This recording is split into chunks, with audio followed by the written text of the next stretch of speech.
जिनके दर्शन मात्र से, नाम स्मरण मात्र से, आश्रय मात्र से जीव इस दुरंत माया से पार होकर महासुख को प्राप्त होता है। हम सब मिलकर श्री भगवान की एक स्तुति गायन करते हैं। देखो, जगन नाटक मंच पर ये विविध रूप का अनुभव कराने के लिए अपने भक्तों के लिए अनंत नाम, अनंत रूप, अनंत लीला करते हैं, पर पहचानने वाला जो अभिनयकर्ता का परिचय जानता हो, जानता है अभिनय कौन कर रहा है। ऐसे ही चाहे वराह रूप हो, नृसिंह रूप हो, वामन रूप हो, मत्स्य रूप हो, कूर्म रूप हो, राम, परशुराम, श्याम, एकमात्र एक ही प्रभु इस जगत नाटक मंच पर अभिनय कर रहे हैं, दूसरा कोई नहीं। हम भाव से श्याम सुंदर प्रभु जो राम रूप में है उनकी विनय करते हैं, और हम वृंदावनवासी उनको हृदय से आशीर्वाद देते हैं। प्रियाजू के चरण बल से हम उन्हें आशीर्वाद देते हैं। वो सदैव विजय श्री हैं ही, स्वयं विजय श्री है, विजयी रहे और सदैव परमानंद को बांटते रहें। अधम जीवों को भी, पापात्मा जीवों को भी अपने चरणारविंद का प्रेम प्रदान करते रहें। उनका स्वभाव ही ऐसा करुणामय है। एक बार हम पंक्ति बोलेंगे, फिर आप सब बोलेंगे। थोड़ी देर के लिए हम अपने श्री धाम वृंदावन को अवध धाम के रूप में मान लेते हैं और श्यामा श्याम को सियाराम के रूप में देखते हैं। मानो हम अपने आराध्य देव की विनय कर रहे हैं, कोई दूसरा है नहीं, परम सत्य हृदय की बात कह रहे हैं, दूसरो न कोई, दूसरा नहीं। तो प्रभु का बड़ा भाव में विनय पूर्वक स्तवन किया है गोस्वामी तुलसीदास जी ने विनय पत्रिका जी में। एक पंक्ति हम गाते हैं, फिर आप गाए, फिर ऐसे पूरा गायन करें। परम कृपालु भगवान श्री रामचंद्र जी का भजन कर, क्योंकि ये ही एक करुणामय ऐसे हैं जो शरणागतों के अवगुण नहीं देखते।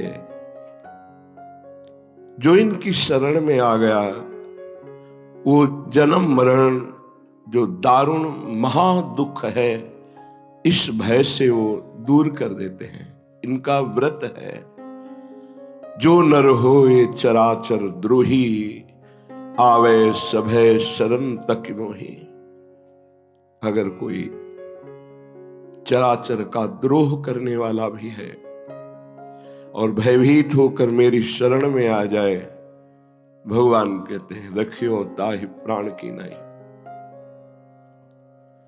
जो जीव के दारुण दुख का नाश करने वाले, जन्म मरण के भय का नाश करने वाले, एकमात्र शरणागत हो जाने पर ही, हे मन ऐसे परम कृपालु श्री रामचंद्र जी का भजन कर।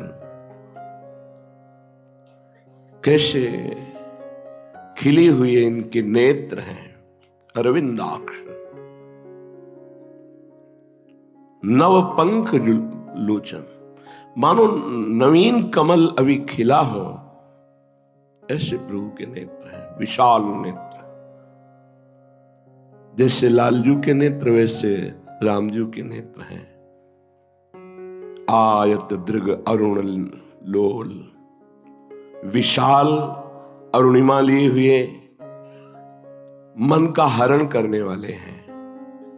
प्रभु के नेत्र मन का हरण करने वाले हैं।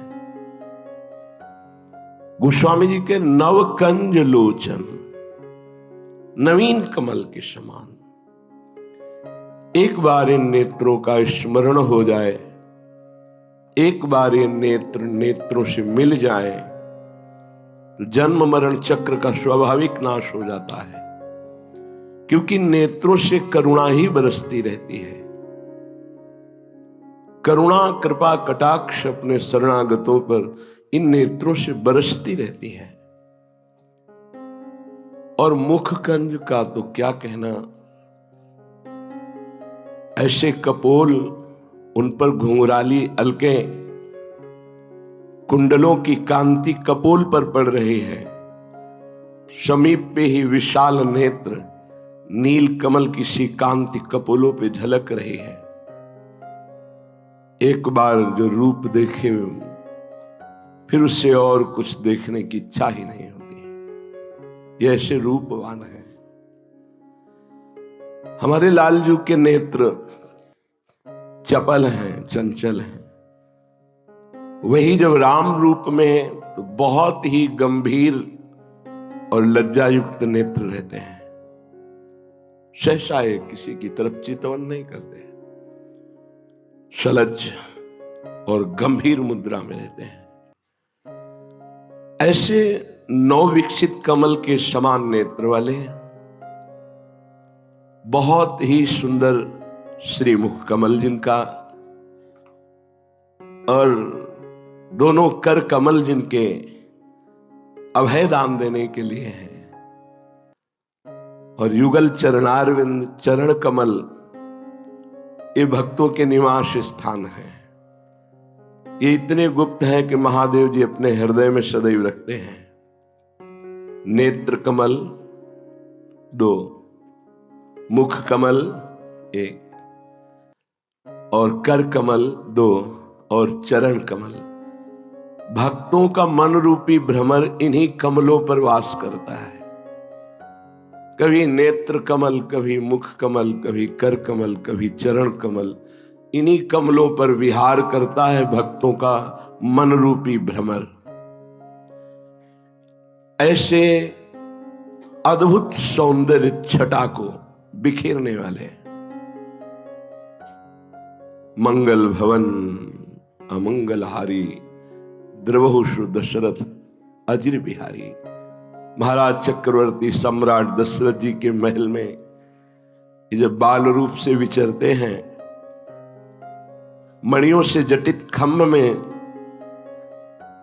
ये जो अपना प्रतिबिंब देखते हैं तो नाचत निज प्रतिबिंब निहारी। अपने प्रतिबिंब को देखकर मोहित हो जाते, इतने सुंदर हैं, और नाचने लगते हैं कि हमें इतना सुंदर दोस्त मिल गया। बातें करते हैं, ऐसे करते हैं तो प्रतिबिंब में ऐसे होता है, नाच रहे। सर्वज्ञ प्रभु बाल लीला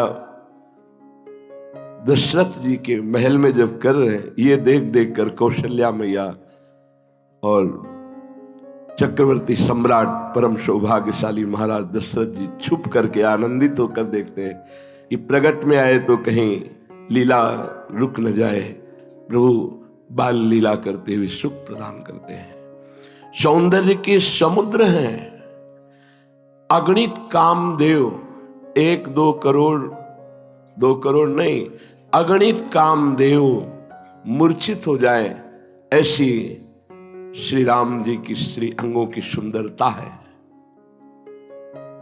नवीन सजल मेघ के समान नील वर्ण कांति, ऐसी नीलिमा जो चित्त को चुरा ले। त्रिभुवन में वो नीलिमा नहीं है, और ऊपर से बिजली की तरह चमकता हुआ पीत वर्ण का पीतांबर धारण किए हुए है। बिल्कुल ऐसे ही जैसे लालजू, वही सौंदर्य, वही पीतांबर, वही श्रीअंग शोभा। बस अंतर इतना है कि इन श्याम सुंदर के प्रेम समुद्र में बड़ी बड़ी तरंगें आ रही, चंचलता है, और ये गंभीर शांत प्रेम समुद्र है श्री राम जी। मानो बोलना ही नहीं जानते हैं, बहुत गंभीर मुद्रा में हर समय रहते हैं, बहुत गंभीर मुद्रा। और ये मानो गंभीरता का स्वरूप है, पर ऊपर से तरंगायमान समुद्र है, और वो शांत गंभीर। बस अंतर इतना है, वो अगर खड़े भी होंगे तो सिंहवत गंभीर मुद्रा, अगर ये भी खड़े होंगे तो रसिक ललित त्रिभंगी। इनकी चितवन, इनका खड़े होना, इनका मुस्कुराना मुनियों के मन का अपहरण करने वाला है। प्रेमियों के चित्त को आह्लाद से बसीभूत करने वाला है। महाराज नवीन मेघ की जैसी कांति ऊपर से करोड़ों बिजलियों की कांति का अपहरण करने वाला पीतांबर धारण किए हुए हैं। ऐसा लग रहा है नवीन मेघ में बिजली चमक रही हो। ऐसा ही तो आप रोज सुनते हैं इनकी शोभा, वही है। ये ऐसे सौंदर्य रूप में श्री जानकी जी को चित्त को चुराते हुए, सियाजू के चित्त को चुराते हुए उनके परम प्रीतम श्री राम जी को मैं नमस्कार करता हूं। गोस्वामी जी कह रहे हैं, मन ये बड़े दीन बंधु है, सच्ची बहुत करुणामय है। प्रभु अपने बहुत करुणामय है। इनकी करुणा को जो जान गया, इसी बात को भगवान शंकर कह रहे हैं, उमा राम स्वभाव जही जाना, ताहि भजंत भावनाना। बहुत करुणामय है, बहुत प्यार करने वाले हैं। अब ये स्वभाव कोई जान जाए तो इनके भजन के बिना रह नहीं सकता। जो जान गए वे इनकी ठसक में भर करके संपूर्ण प्राणों को, जीवन को न्यौछावर कर दिया। और धन्य है उनका जीवन जिन्होंने न्यौछावर कर दिया। न्यौछावर कौन करता है? अहंकारी नहीं, दैन्य। यहां कह रहे हैं कि जो दीन बंधु दिनेश, जो दैन्य हो गया, उनके सुहृद हो गए, बंधु हो गए, मित्र हो गए, साथ खेलते हैं। प्रभु को दैन्यता बहुत प्रिय है। जे दीन प्यारे वेद पुकारे, द्रवहु सुश्री भगवाना। ये दैन्यता तभी आती है जब चारों तरफ से हार जाता है, अभिमान नष्ट हो जाता है, तब वास्तविक शरणागति होती है। अत्यंत दैन्य तो अत्यंत प्रभु का लाडला हो, हर समय प्रभु खेलते हैं। देखो, कभी ऐसा मत समझो कि भक्तों को कलयुग है, भगवान कहाँ मिलते हैं, अरे वो ध्यान में कभी ऐसा कुछ नहीं। जैसे आप को हम देख सकते हैं, ऐसे भक्त प्रभु को देखते हैं, प्रभु उनसे बात करते हैं, प्रभु खेलते हैं। बोले कहां भगवान और कहां मैं? नहीं, जहां मैं वहीं भगवान, जहां भगवान वहीं मैं। तुम देख नहीं पा रहे हो। क्यों? क्योंकि जो प्रकृति को देखता है और प्रकृति को भोगता है, वो परमात्मा को देखने की योग्यता खो देता है। गुरुजनों की कृपा से मना कष्टान इंद्रियाणी, जो प्रकृति की तरफ है, वो जब प्रभु की तरफ होने लगती है, तो जैसे हमारे लिए प्रकृति सहज हो गई, इन नेत्रों से हम प्रकृति को सहज में देख रहे हैं, ऐसे गुरु कृपा नेत्रों से परमात्मा को सहज देखा जाता है। सच्ची मानी, प्रभु बहुत सहज हैं, बहुत बड़े हैं और बहुत कृपालु हैं। इसलिए इनको प्राप्त करना कोई दुर्लभ बात नहीं। बस हम प्रकृति का भोक्ता भाव और प्रकृति के सुख भाव को छोड़ नहीं पा रहे, यही कठिनता है। और ये सब सहज में भगवत प्रेमी महात्माओं की कृपा से हो जाता है। अरे मन, ये बड़े दीन बंधु हैं, दीन बंधु, ये गरीब निवाज है। अगर कोई हृदय से देखे तो अपने जैसा गरीब कौन है? क्या है आपके पास? बोले रुपया है, मैं गरीब क्यों हूं? नहीं, ये तो नकली चीज है। असली चीज क्या है आपके पास? मकान है, पद है, भारी से भारी हमारे पास सब समाज प्रियता की वस्तुएं हैं, सम्मान है, ये सब नकली है, ये सब नकली है। तो फिर बचा क्या? तो बोले मैं तो फिर बहुत गरीब हुआ। हाँ, तभी गरीब निवाज रीझते हैं जब वास्तविक तुम्हारा चिंतन असत पदार्थों के गर्व से रहित होता है। क्या है तुम्हारे पास?